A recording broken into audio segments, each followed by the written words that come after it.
É uma ideia antiga. Eu faço parte daquela geração que foi educada para considerar todo este período histórico como um período de grandes epopeias marítimas, de grandes feitos, de um colonialismo simpático. E desde 2019 que eu tinha esta ideia, o texto tinha outro título, mas a ideia estava muito colocada.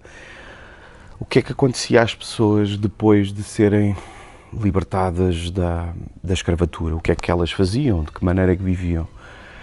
E começando a ler o que existia, porque é curioso que a maior parte das descrições da vida real de pessoas estão em autos da Inquisição.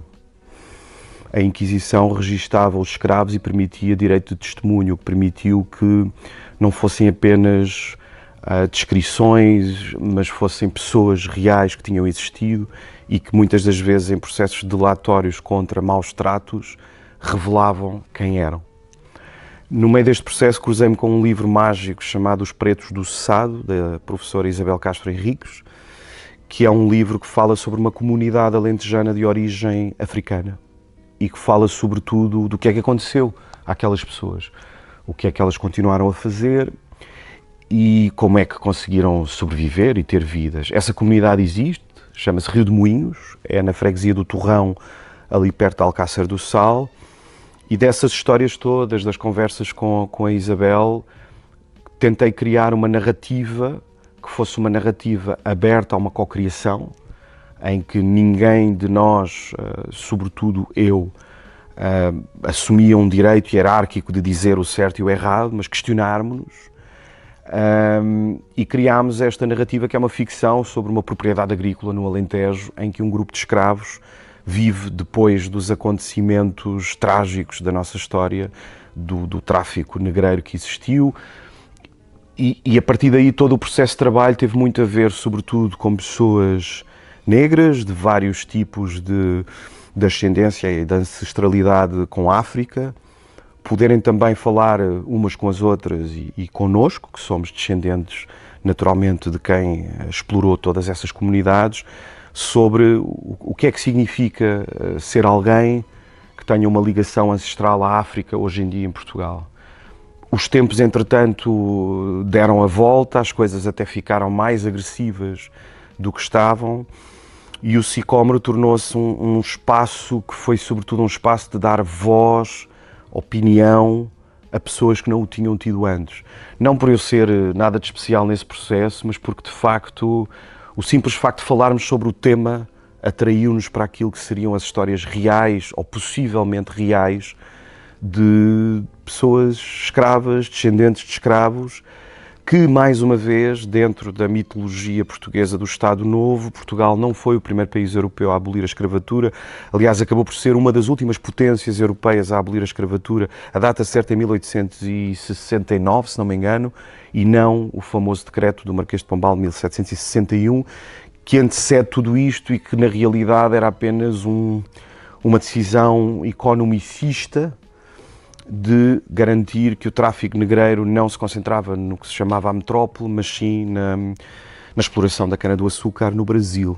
Portanto, há uma série de mitologias à volta disto que reparo, e também depois da estreia, nas conversas com espectadores, que continua a existir. Os portugueses não reconhecem a influência que tiveram no rapto, no sequestro de milhões de pessoas da costa africana para, sobretudo, o Brasil e as Caraíbas, incluindo o sul dos Estados Unidos, que é aquilo que Hollywood nos mostra mais. Portanto, nós estivemos lá, nós como povo, nós como cultura estivemos lá e aparentemente ainda estamos lá porque não conseguimos falar disso de uma forma aberta e sincera entre todos.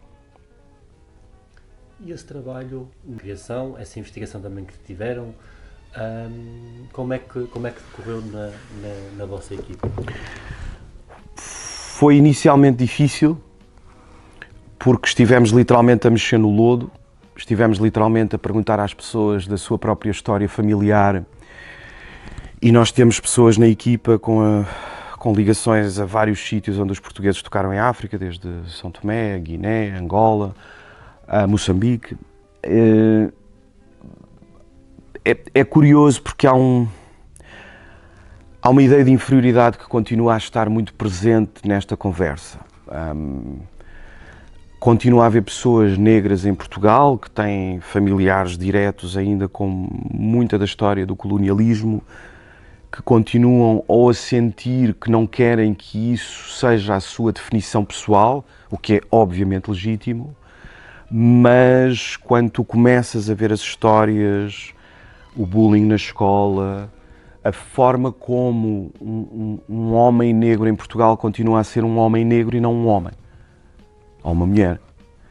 Portanto, foi duro, inclusivamente não havia sequer um acordo inicial entre todas estas pessoas numa visão comum, e fomos construindo lentamente essa visão comum, que é a soma de várias histórias pessoais. O que foi para mim fascinante foi abrirmos o coração e conseguirmos falar disso com consciência, mas com amizade, de que a forma de avançarmos para o futuro é relembrar o passado. Aqui na Sala Estúdio Valentim de Barros, teve também um processo de residência artística no ano passado cá. Que expectativas é que tem para a apresentação aqui na Sala Estúdio? É a expectativa de voltar a casa, é a expectativa de podermos estar no sítio onde isto tudo começou e podermos partilhar todo o processo que tivemos aqui. Nós estreámos no Teatro Taborda, também já estivemos em Évora. Neste caso aqui quisemos sempre ter conversas, e vamos ter conversas com várias pessoas de vários ângulos de visão sobre este acontecimento, porque existem vários. A minha expectativa é que as pessoas, para além de ver o espetáculo, conversem connosco no fim e reflitam seriamente sobre este tema. Eu sempre senti que este espetáculo era sobretudo para pessoas brancas que não se consideram racistas. O racismo endémico é de facto o grande problema disto. É como as pessoas não encaram o facto de, em qualquer situação em que têm que descrever um estranho, continuarem a referir a raça e a cor da pele como uma parte da identidade dessa descrição. Isso continua a ser um celeuma que temos na nossa sociedade e que eu espero que este espetáculo, sobretudo, atraia as pessoas pelo lado humano.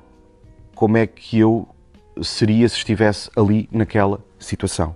E não, aquilo é a história de outros que não me interessa a mim porque eu tenho uma história diferente.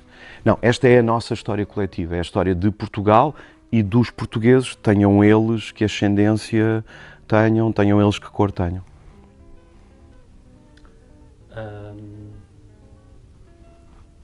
Racista, ou por outra, não seremos todos nós, pessoas brancas, estruturalmente racistas?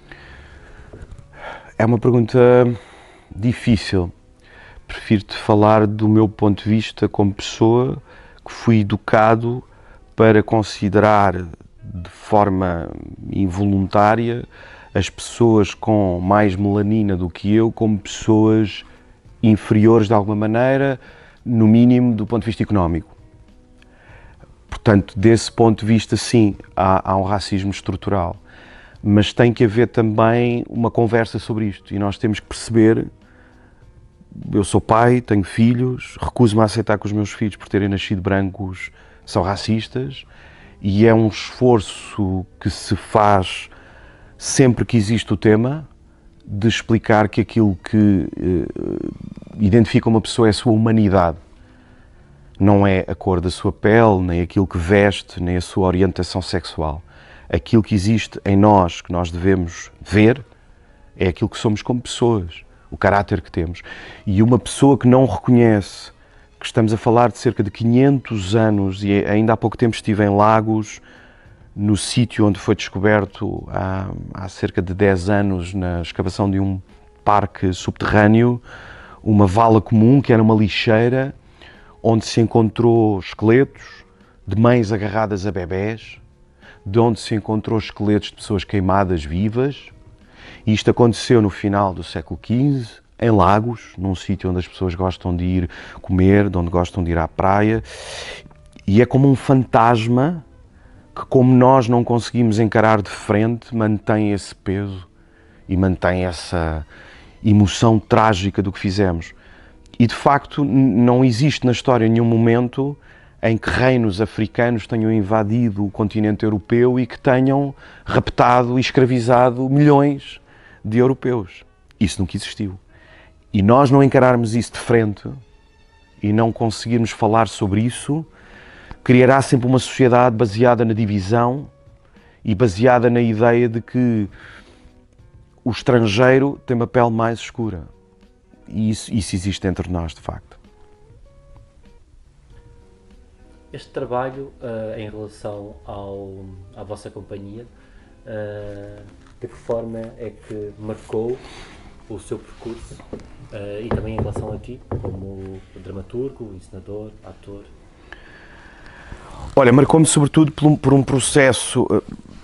Para te ser sincero, nós trabalhamos sempre em cocriação. Obviamente que o trabalho no teatro é um trabalho coletivo. O facto de lá estar escrito que eu faço a encenação não significa que eu fui hierarquicamente superior ou que tive ideias melhores. Não, são parvoíces que eu não me envolvo. Mas aqui o simples facto de que todas as pessoas tinham um veto sobre todas as ideias que nós discutimos e apresentámos fez uma diferença que nos permitiu aproximarmos-nos de uma ideia mais próxima na comunicação do teatro. Ou seja, não nos preocupou tanto a estética, preocupou-nos mesmo muito a ética. E por isso o espetáculo é assumidamente um ensaio, em que nós estamos a tentar fazer um espetáculo, em que eu, inclusivamente, que sou reconhecivelmente o autor do texto, estou presente e não tenho voz. Estou lá e não abro a boca. E isso foi muito positivo para entender que, de facto, há temas onde a sociologia e o teatro estão de mãos dadas, não se podem separar. Não. Para mim não faria sentido contar uma história muito bonita sobre isto. Fazia muito sentido colocar as pessoas a discutirem a sua própria história através destas personagens ficcionais, que eu tentei ao máximo aproximar de histórias pessoais que me foram contadas, algumas em privado, outras em público, de maneira a que cada um sentisse que através da sua personagem ficcional estava de facto a ser o corpo da sua própria voz. Isso fez muita diferença, muita mesmo.